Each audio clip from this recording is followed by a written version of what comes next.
একটি নির্মীয়মান বাড়ি, তার একটি তলা জুড়েই এবারে তৈরি হচ্ছে কেষ্টপুর প্রফুল্লকানন পশ্চিম অধিবাসীবৃন্দের গোটা মণ্ডপটাই। এই মণ্ডপের রোজকার মানুষের জীবনে যে মুক্তির সন্ধানের কথা সেটাই বলা থাকছে, এবং তার পাশাপাশি থাকছে সেই মুক্তির সন্ধানের সঙ্গে অঙ্গাঙ্গিভাবে যুক্ত শক্তির কথাও।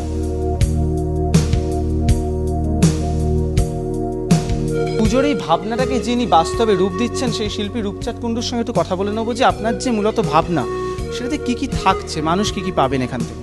হার্ডকোর রিয়েলিটি, যে বাস্তবের মধ্য থেকে যে সুন্দরকে পূজা করা যায় সেটাই হচ্ছে এখানে মূল মন্ত্র আছে। দুর্গা হচ্ছে এখানে আমার কাছে সৌন্দর্য আর শক্তির প্রতীক। সেই সুন্দরকে আমরা খুঁজে বেড়াচ্ছি চারিদিকে। আমি যখন এখানে এসেছিলাম তখন একটা ইট কাঠ পাথরের জঙ্গল এবং কিছু লোহার স্ক্র্যাপ পড়েছিল। আমি সেই উপকরণগুলোকে, ইট কাঠ, কংক্রিট, লোহার স্ক্র্যাপ, বিভিন্ন রকম পড়ে থাকা শিশি, বোতল, সেগুলো দিয়েই যে মণ্ডপটা নির্মাণ করতে চলেছি আর কি, যে এক্সপেরিমেন্টটা করছি, তা থেকে যেন বিউটি বা ট্রুথ, সত্যটা বেরিয়ে আসে।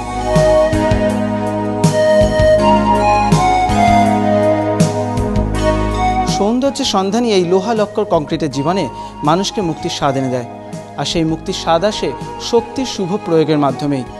এখানকার দর্শনার্থীরা যখন গোটা মণ্ডপ ঘুরে দেবী প্রতিমার কাছে আসবেন তখন দেখবেন দেবীর প্রতিমা নিজেই রয়েছেন শক্তি ও সৌন্দর্যের রূপ হয়ে একেবারে একটি ত্রিশূলের আকারে।